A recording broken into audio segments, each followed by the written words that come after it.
भारत अब दुनिया के चंद ऐसे देशों में शामिल हो गया जो स्वदेशी तकनीक से एयरक्राफ्ट कैरियर बना सकते हो।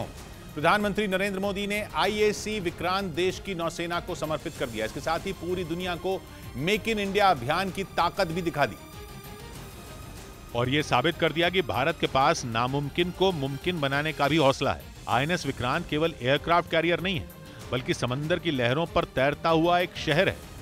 विक्रांत विशाल है, विराट है, विहंगम है।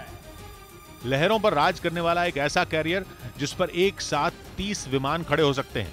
दुश्मन किसी भी तरफ से बुरी नजर भी डाल ले तो विक्रांत पलक झपकते ही उसका सर्वनाश कर सकता है।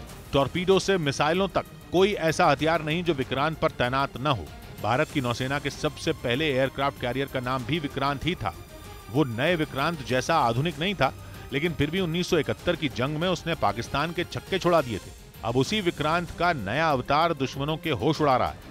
सबसे बड़ी बात यह है कि जिस तरीके से चीन लगातार अपने आप को जो है ब्लू वाटर्स में मजबूत करने की कोशिश कर रहा है, वो जो है अब इससे जो है काफी हद तक लगाम लग पाएगी।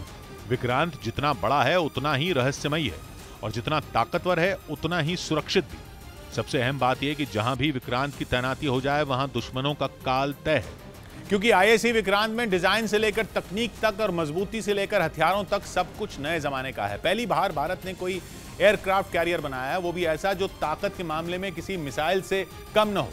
आईएसी यानी इंडिजिनस एयरक्राफ्ट कैरियर विक्रांत को बनाने में 20,000 करोड़ का खर्च आया। 262 मीटर लंबे और 62 मीटर चौड़े आईएसी विक्रांत का वजन 43,000 टन होगा, जब उस पर उसकी पूरी क्षमता के बराबर वजन मौजूद हो।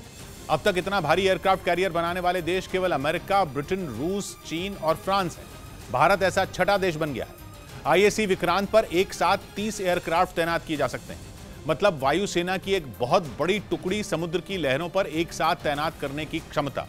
कुल 1600 नौसैनिकों का स्टाफ एक बार में इस एयरक्राफ्ट कैरियर पर तैनात रहेगा। मतलब यह कि विक्रांत समुद्र के बीच बसे किसी शहर से किसी भी मामले में कम नहीं होगा।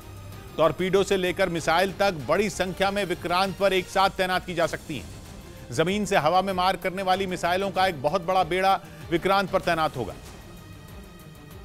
इसीलिए समुद्र में भारत की ताकत पाकिस्तान और चीन दोनों के लिए बहुत बड़ी टेंशन है। हिंद महासागर में चीन लंबे समय से अपने पैर फैलाने की कोशिश में लगा है, लेकिन आईएसी विक्रांत के आने से देश के सारे दुश्मनों को अपनी रणनीति बदलनी पड़ेगी। विक्रांत का दम दिखाने के लिए ही यह कार्यक्रम आईएसी विक्रांत पर रखा गया था। आजादी के इस अमृत काल में भारतीय नौसेना का विजन एट 100 है, एक फुल्ली आत्मनिर्भर नेवी बनना। खुद प्रधानमंत्री नरेंद्र मोदी ने भारत की स्वदेशी तकनीक की तारीफ की। आईएनएस विक्रांत के हर भाग की अपनी एक खूबी है, एक ताकत है, अपनी एक विकास यात्रा भी है। ये स्वदेशी सामर्थ्य, स्वदेशी संसाधन और स्वदेशी कौशल का प्रतीक है। माना जा रहा है कि आईएसी विक्रांत के बनने से भारत के लिए कुछ नए रास्ते भी खुलेंगे। अब बड़े एयरक्राफ्ट कैरियर भारत केवल बनाने में भी समर्थ नहीं है, बल्कि विदेशों में भेजने का काम भी भारत कर पाएगा। और इसके साथ ही भारतीय नौसेना ने ब्रिटिश शासन की आखिरी निशानी को भी खत्म कर दिया। भारत की नौसेना को प्रधानमंत्री नरेंद्र मोदी ने नया ध्वज दिया, जिसमें ब्रिटिश शासन की कोई निशानी मौजूद नहीं है।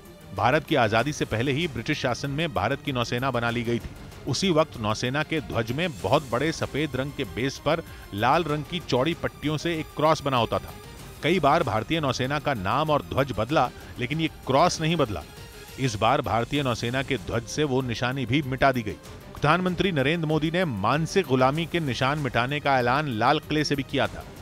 गुलामी की छोटी सी छोटी चीज भी कहीं नजर आती है, हमारे भीतर नजर आती है, हमारे आसपास नजर आती है, हमें उससे मुक्ति पानी ही होगी।